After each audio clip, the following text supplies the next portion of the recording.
అఖిలభువనదీపం భక్తచిత్తాభ్యసూర్యం సురగుణమునిసేవ్యం తత్వమస్యాదిలక్ష్యం హరిహరసుతమీశం తారకబ్రహ్మరూపం శబరిగిరినివాసం భావయే భూతనాదం. స్వామి శరణమయ్యప్ప. ప్రియమైన ఆత్మబంధువులారా, ఆసక్తి వారి సౌజన్యంతో మనం ఈ భక్తి అనేటువంటి కార్యక్రమాన్ని ప్రారంభించుకుని, ఈ కార్యక్రమంలో మనం ఈ విశ్వామిత్రుడి గురించినటువంటి కథాగమనాన్నంతటినీ కూడా అధ్యయనం చేయటం జరుగుతున్నటువంటి ఈ సమయంలో నిన్నటి రోజునాడు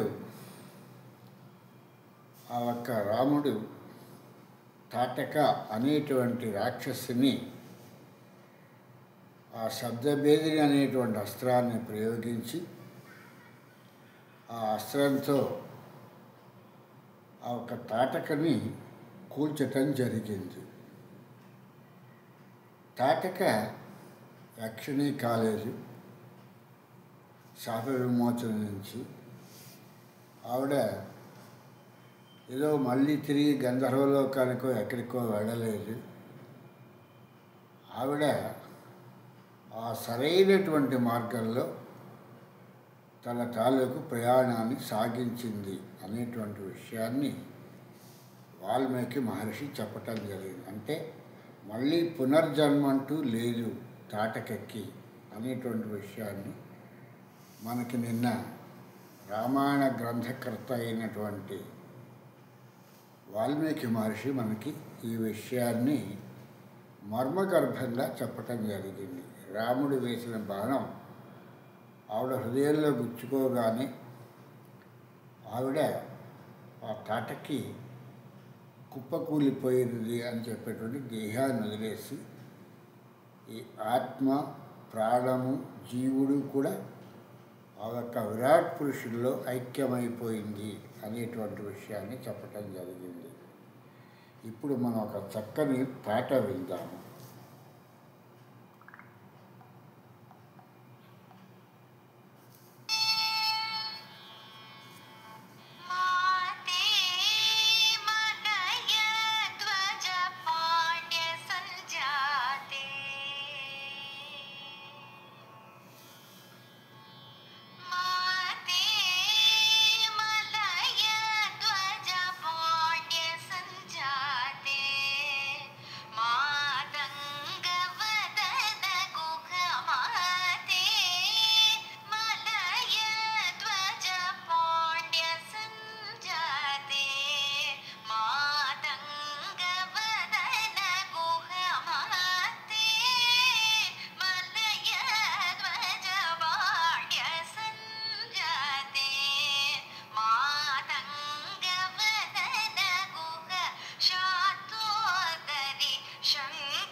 ఆ రామచంద్రుడు ఆ ఒక్క తాటకని కూల్చటంతో దేవతలందరూ కూడా ప్రత్యక్షమయ్యి విశ్వామిత్రుడిని ప్రార్థిస్తూ, విశ్వామిత్ర నీవు ఉత్తర దిశగా నీవు ఈశ్వరుని ఆరాధించి నీవు ఆ ఈశ్వరుడి అనుగ్రహంతో పొందినటువంటి అస్త్రశస్త్రములన్నింటినీ కూడా, యజుర్వేదాన్నంతటినీ కూడా, ఆ విద్యనంతటినీ కూడా ఈ రామచంద్రుడికి ఇవ్వవలసినది అని చెప్పటంతో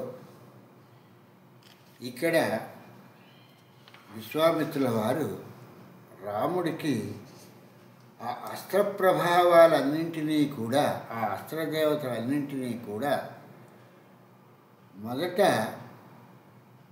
బల, అతిబల అనేటువంటి ఇవ్వటం జరిగింది. తరువాత రాముడికి ఎప్పుడైతే దేవతలందరూ కూడా ఈ అస్త్రాలన్నింటినీ కూడా ఇవ్వమని చెప్పేసరి ప్రార్థించారో, ఆ ప్రార్థనని మన్నించినటువంటి విశ్వామిత్రుల వారు ఈ దివ్యాస్త్రాలన్నింటినీ కూడా రాముడికి ఇవ్వటం జరిగింది.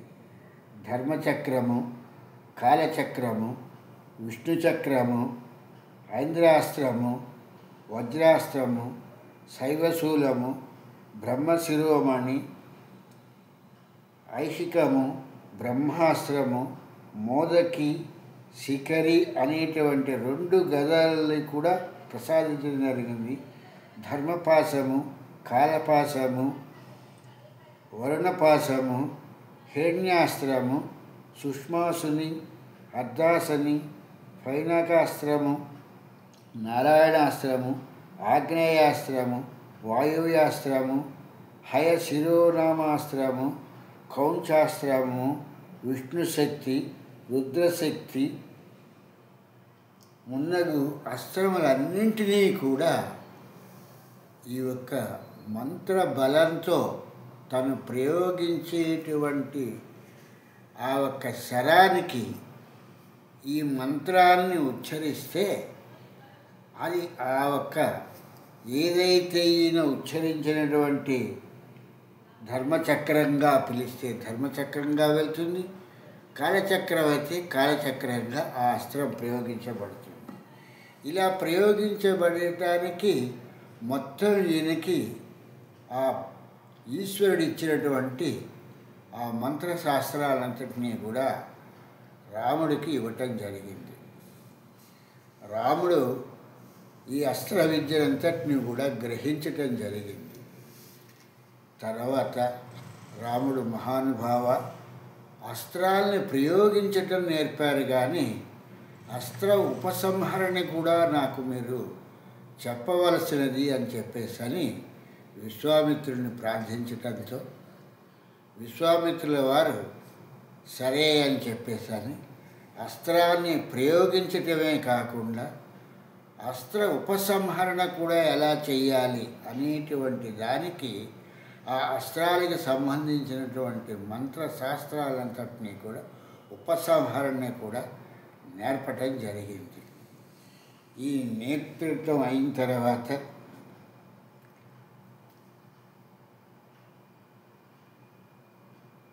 ఈ రాముడు, లక్ష్మణుడు, విశ్వామిత్రుల వారు తిరిగి ప్రయాణం చేయటం జరిగింది.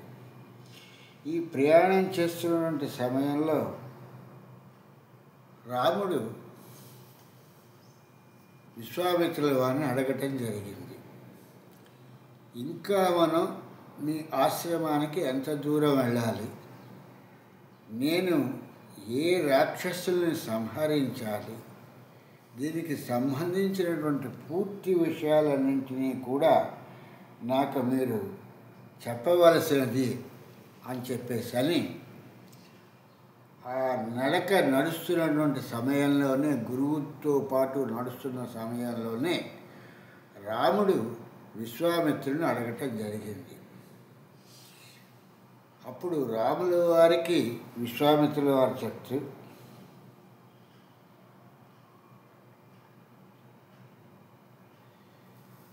నువ్వు ఈ యొక్క రాక్షసుల్ని వధించవలసినది ఎక్కడ అంటే సిద్ధాశ్రమము అని చెప్పేసి అంటారు. ఈ సిద్ధాశ్రమము అనేటువంటిది పూర్వకాలంలో ఇక్కడ మహావిష్ణువే తపస్సు చేసుకున్నాడు. ఆ మహావిష్ణువు తపస్సు చేసుకున్న తర్వాత ఆ విష్ణుదేవుడి తపస్సు చేయటం అయిపోయిన తర్వాత దీనికి పేరు సిద్ధాశ్రమము అనేటువంటి పేరు వచ్చింది. విష్ణువు తపస్సు తర్వాతే దీనికి సిద్ధాశ్రమం అనేటువంటి పేరు వచ్చింది. ఈ సిద్ధాశ్రమంలో గొప్పగా తపస్సు చేసినటువంటి కాశ్యపుడు ఇక్కడే తపస్సిద్ధిని పొందిన చోటు. ఈ యొక్క ఆశ్రమం ఏదైతే ఉందో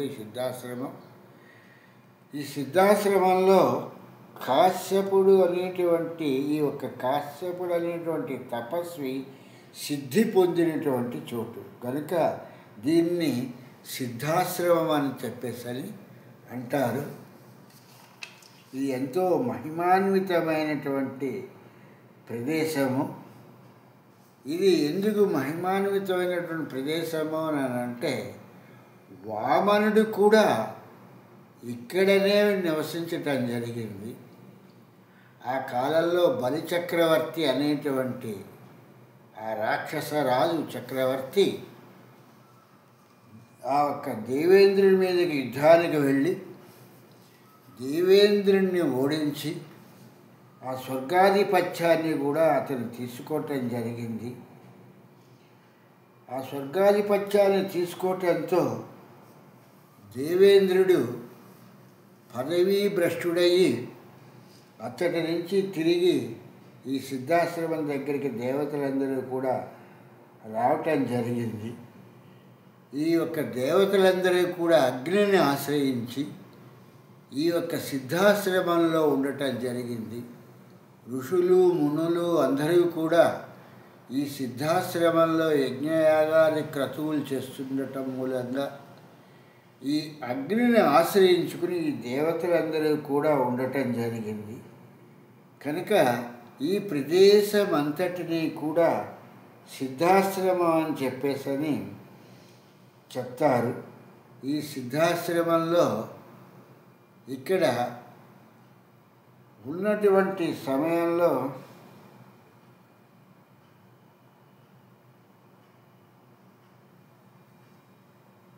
దేవతలందరూ కూడా విష్ణువుని ప్రార్థించి మహానుభావ ఈ యొక్క బలిచక్రవర్తి ఒక యజ్ఞాన్ని చేస్తున్నాడు. ఆ యజ్ఞం కానీ పూర్తయితే అతనిని ఆ ఒక్క స్వర్గంలో నుంచి తొలగించడం చాలా కష్టమవుతుంది. యజ్ఞం చేస్తున్నటువంటి బలిచక్రవర్తి ఎవరు ఏమి అడిగినా కూడా అతను వాళ్ళకి దానంగా ఇస్తున్నారు కాబట్టి మీరు భూలోకంలో జనించి ఆ బలిచక్రవర్తి దగ్గర నుంచి మీరు ఈ సామ్రాజ్యాన్ని తీసుకుని స్వర్గాన్ని తీసుకుని మాకు ప్రసాదించవలసినది అని చెప్పేసని వీళ్ళు అడగటం జరిగింది దేవతలందరూ కూడా. ఇదే సమయంలో ఈ కాశ్యపుడు అనేటువంటి ఈయన తపస్సు చేస్తూ ఆ విష్ణుదేవుడే తనకు కుమారుడిగా జనించాలి అని చెప్పేసని ఈయన తపస్సు చేస్తున్నప్పుడు విష్ణువు ప్రత్యక్షమయ్యి కాశ్యపానికి ఏమి నీ కోరిక అని చెప్పేసి అడిగితే నాకు అతిథిని కలిపి నీవు కుమారుడుగా జనించవలసినది, దేవేంద్రుడికి నీవు సోదరుడుగా ఉండి అతనికి రాజ్యాధికారాన్ని ఇప్పించవలసినది అని చెప్పేసని ఈ కాశ్యప మహర్షి విష్ణువుని కోరటం జరిగింది. అది విన్నటువంటి విష్ణువు అవశ్యము నీవు అడిగినట్లుగా నేను జరుగునుగాక అని చెప్పేసని ఈ కాశ్యపునికి ఈయన వామనావతారంగా జనించడం జరిగింది.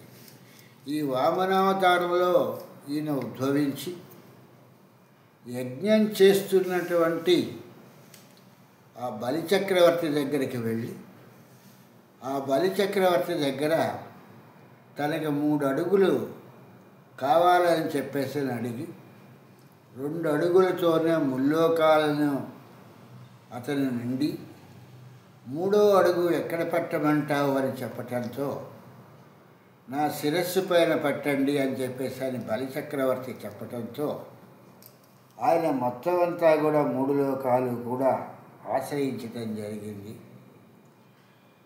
అలా ఆశ్రయించినటువంటి వామనుడు కూడా ఇక్కడ ఉండటం మూలంగా ఇటువంటి ఈ యొక్క వామనావతారం మొదలుకొని విష్ణువు కూడా ఇక్కడ తపస్సు చేసి కాశ్యపుడు కూడా ఇక్కడ తపస్సు చేయటం మూలంగా ఇది సిద్ధులకి ఆశ్రమం అయింది. దేవతలు కూడా ఇక్కడ ఉండటం మూలంగా ఇటువంటి ప్రదేశాన్నే నేను నా ఆశ్రమంగా నేను స్వీకరించడం జరిగింది.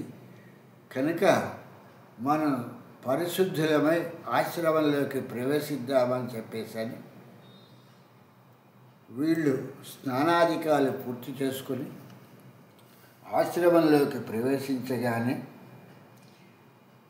ఆ ఆశ్రమంలో ప్రవేశిస్తున్న సమయంలోనే మునులు ఋషులు అందరూ కూడా విశ్వామిత్రుడికి ఎదురుకుండా వచ్చి వీళ్ళకి అర్ఘ్యపానీయాదులను ఇచ్చి, స్వామి మీరు దీక్షను ఇంకా స్వీకరించండి అని చెప్పేసని విశ్వామిత్రుడికి చెప్పటం జరిగింది. ఇది ఏమిటి అనేటువంటిది అడిగే లోపలే విశ్వామిత్రుల వారు దీక్ష తీసుకోవటం జరిగింది.